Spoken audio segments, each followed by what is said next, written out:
తిరుమలలో మరో స్కామ్ జరిగిందా? తులాభారం డబ్బు మాయమైందా? ఫలహారంలా పనిచేసుకున్నారా? ఇప్పటికే కల్తీ నెయ్యి వ్యవహారంతో తిరుమల ప్రతిష్టకు మచ్చపడింది. ఇప్పుడు తులాభారంలోనూ స్కామ్ జరిగిందన్న వార్త శ్రీవారి భక్తులను కలవరపెడుతోంది. అసలు టీటీడీలో ఏం జరుగుతోంది? స్వామివారికి భక్తులు సమర్పించే కానుకలను కూడా మింగేస్తున్నారా? సూత్రధారులు ఎవరు? పాత్రధారులు ఎవరు? తిరుమల కలియుగ దైవం వెంకటేశ్వరుడు కొలువైన పవిత్ర క్షేత్రం. ఏడుకొండలపై వెలసిన ఆ శ్రీనివాసుని దర్శించుకునేందుకు నిత్యం వేల మంది వస్తుంటారు. కోరిన కోర్కెలు తీర్చే కొంగు బంగారంగా స్వామివారిని కొలుస్తుంటారు. దేవదేవుడిని దర్శించుకుని మొక్కులు తీర్చుకుంటారు. తిరుమలకు వచ్చే భక్తులు తీర్చుకునే మొక్కుల్లో ఒకటి తులాభారం. కోరిన కోర్కెలు తీరితే వడ్డీ కాసుల వాడికే నిలువెత్తు నగదును తులాభారంగా సమర్పిస్తుంటారు.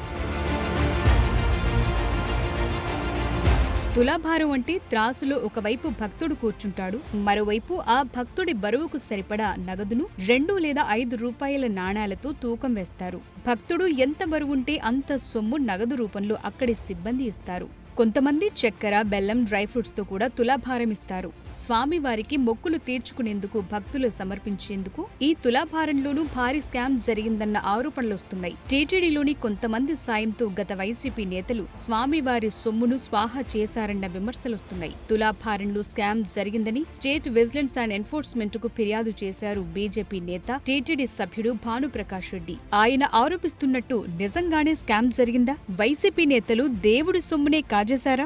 తులాభారంకి వెళ్ళి అక్కడ పరిశీలిస్తే దాదాపు నేను వెళ్ళిన రోజు 10,18,000 రూపాయలు ఆ రోజు తులాభారంలో 3 షిఫ్ట్లు ఉంటాయి. 3 షిఫ్ట్లకు కలిపి 10,15,000-18,000 రూపాయలు వచ్చింది.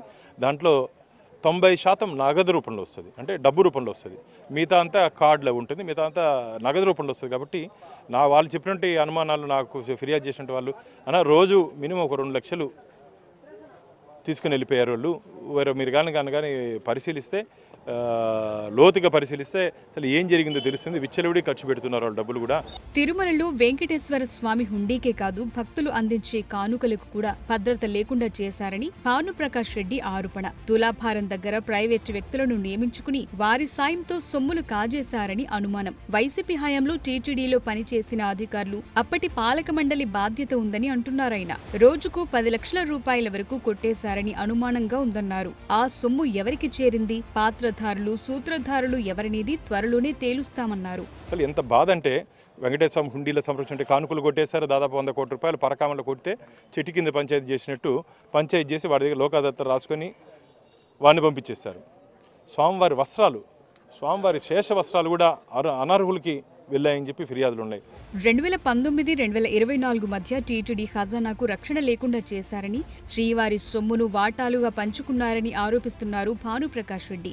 అసలు స్వామివారి ఆభరణాలు భద్రంగా ఉన్నాయా అనే అనుమానం కూడా కలుగుతోందన్నారు. పరకామణి, తులాభారం, శ్రీవారి డాలర్లు ఇలా ఏది వదలకుండా దోచేశారని చెప్తున్నారు. ఈ విషయంలో విచారణ జరిపేందుకు డీజీపీని, సీఎం చంద్రబాబును కలుస్తామన్నారు. కొందరు టీటీడీ ఉద్యోగులు తక్కువ కాలంలో కోట్లకు పడగలెత్తారని, ఇంటి దొంగల భరతం పడతామని చెప్తున్నారు. 2019-24 వరకు జరిగిన ఆర్థిక అంశాలపై విచారణ జరిపించాలని బోర్డు మీటింగ్లో మాట్లాడుతానని అన్నారు భానుప్రకాష్ రెడ్డి. గతంలో టీటీడీలో అన్ని విభాగాల్లో వీళ్ళు ఎంక్వైరీ చేసినటువంటి అధికారులు దీన్ని ఇమీడియట్గా ఎంక్వైరీ చేస్తే ఒక వారం 10 రోజుల లోపలే అక్కడ పనిచేసినటువంటి కానుకలను దొంగలించినటువంటి వ్యక్తులు వెంటనే దొరికే అవకాశం ఉంది. కాబట్టి వారి దృష్టికి తీసుకురావడం జరిగింది. ముఖ్యమంత్రి గారు కూడా కలవబోతున్నాం మేము ముఖ్యమంత్రి గారి దృష్టికి. ఎందుకంటే భక్తుల మనోభావాలు కాపాడాల్సిన బాధ్యత మన మీద ఉంది. కాబట్టి ముఖ్యమంత్రి గారికి నివేదిక సమర్పించామని చెప్పి విజిలెన్స్లో చెప్తున్నారు. కాబట్టి వెంకటేశ్వర స్వామికి పరమ భక్తులైనటువంటి చంద్రబాబు నాయుడు గారు కూడా ఖచ్చితంగా దీని మీద తొందరనే సివియర్ యాక్షన్ తీసుకుంటారని చెప్పి నమ్మకం ఉంది. తిరుమలలో శ్రీవారి మూల విరాట్టుకి శుక్రవారం అలంకరించే శేషవస్త్రానికి కూడా విపరీతమైన డిమాండ్ ఉంటుంది. ప్రధాని, రాష్ట్రపతి, గవర్నర్, ముఖ్యమంత్రికి మాత్రమే శేషవస్త్రంతో ఆశీర్వచనం అందించే నిబంధన ఉంది. వైసీపీ హయాంలో ఆ శేషవస్త్రం సమర్పించడంలోనూ దుర్వినియోగం జరిగిందన్నారు. తిరుమల ఆలయంలో జరిగిన అవినీతి, అక్రమాల్లో పాత్రధారులు, సూత్రధారుల సమగ్ర వివరాలను బయటపెడతానని అంటున్నారు భానుప్రకాష్ రెడ్డి. వారందరూ త్వరలో జైలుకు వెళ్లటం తప్పదని హెచ్చరించారు భానుప్రకాష్ రెడ్డి.